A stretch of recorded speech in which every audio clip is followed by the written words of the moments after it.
Bonjour, la JEBVA, l'UNCPE et le RAMO sont heureux de vous présenter la plateforme Trajectoire socio-économique. Pour en comprendre l'utilité, répondons ensemble à 3 questions. Comment la relier aux enjeux des acteurs, actions et alliances d'intérêt général? Comment relire notre histoire pour en comprendre les racines? Et enfin, comment permet-elle explicitement de réinventer de nouveaux équilibres socio-économiques? Charles-Aymeric Caffin, vous êtes chef de bureau à la JEBVA. En quoi est-ce que cette plateforme répond aux enjeux des associations? Cette plateforme présente 3 caractéristiques qui la rendent particulièrement pertinente. Tout d'abord, elle permet une approche globale du modèle socio-économique, en articulant des questions essentielles comme les richesses humaines, les ressources financières et les alliances stratégiques. Ce sont 3 leviers pour définir une stratégie et une trajectoire durable. Ensuite, cette plateforme valorise la diversité des modèles et permet à chacun de se situer pour valoriser ses propres spécificités et répondre à différents défis du secteur associatif que nous connaissons tous, tels que l'augmentation de la demande et des coûts, mais aussi la charge administrative et la gestion des ressources humaines. Enfin, cette plateforme, il faut bien le dire, elle est le fruit d'une coopération de plus d'1 décennie associant les acteurs associatifs, les acteurs publics et les acteurs de la recherche pour capitaliser les pratiques innovantes. Charles-Aymeric, merci. Alors, Charles-Aymeric Caffin vient de souligner, Brigitte, que cette démarche provient d'une coopération très intense qui a été initiée notamment par le secteur de l'environnement. Vous êtes directrice de l'Union nationale des CPE et dès 2012, le secteur de l'environnement va défricher cette question du modèle socio-économique. Est-ce que vous pourriez nous refaire le récit finalement de l'émergence de cette plateforme qui correspond à plus de 10 ans de coopération entre tous les acteurs? Absolument, merci. Ce sont 3 dates qui sont très importantes et que je vais développer un petit peu. 2012, notre propre réseau, le réseau des CPIE, se défriche la question de son modèle socio-économique et évidemment de celui de l'ensemble de ses associations.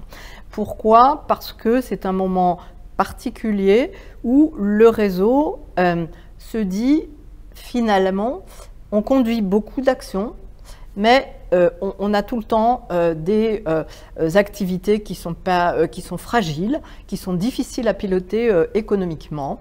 Et c'est le moment où, accompagné par le contexte extérieur, on se dit, eh bien, c'est le moment de réfléchir.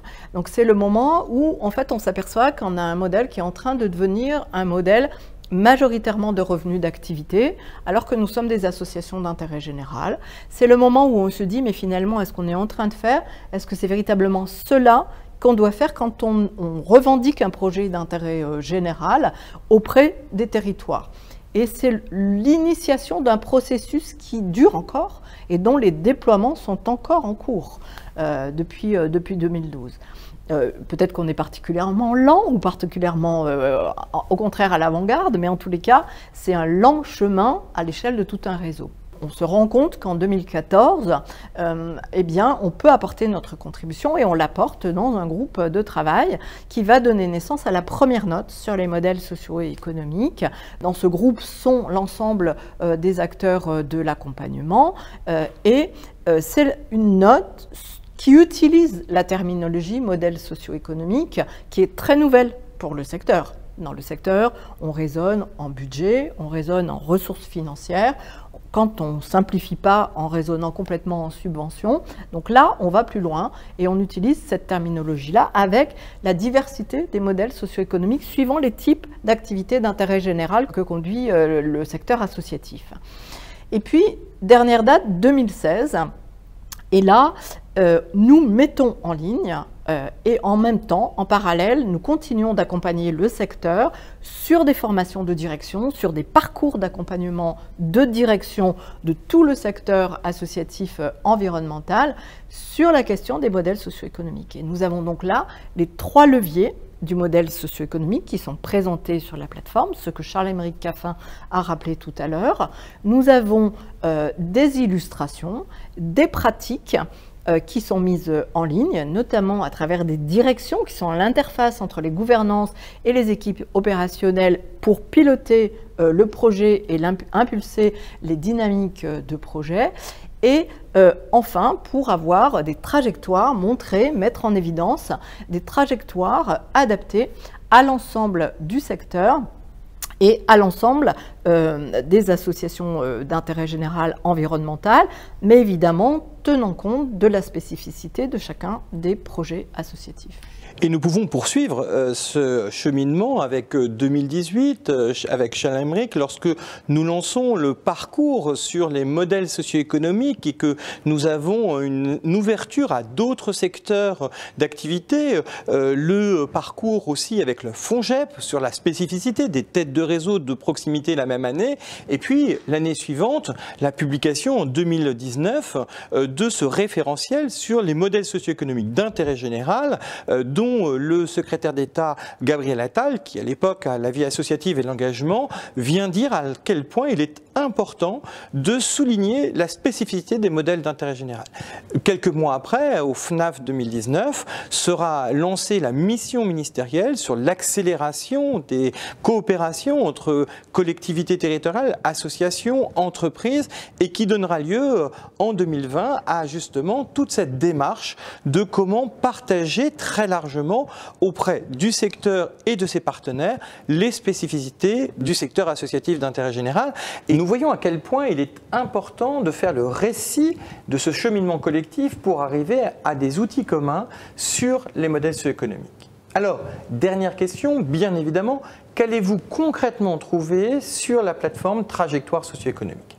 Premièrement, vous allez trouver des sources d'informations régulières avec association.gouv.fr et notamment l'espace Alliance et Territoires. Vous allez trouver aussi l'accès aux webinaires mensuels sur les modèles socio-économiques ainsi que les dossiers annuels Juris Association qui ont été réalisés depuis 2013.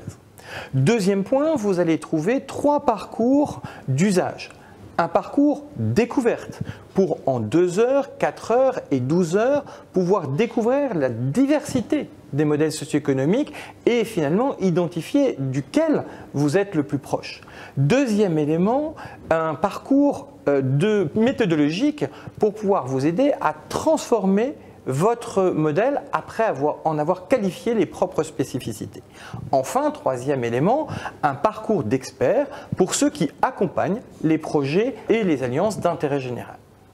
Enfin, et ce n'est pas des moindres, vous allez trouver pour les gouvernances associatives une diversité d'outils pour pouvoir mettre en débat au sein de leur instance la question des nouveaux équilibres socio-économiques et surtout de leur équilibre socio-économique en fonction de leur propre projet associatif et comment, en fonction des spécificités et de son projet associatif, inventer celui qui vous correspond le mieux.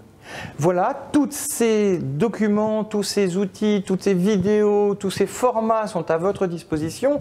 N'hésitez pas à découvrir la plateforme Trajectoire socio-économique, à revenir vers nous avec vos commentaires et remarques. Nous serons naturellement toujours très heureux de l'enrichir avec vos propres expériences.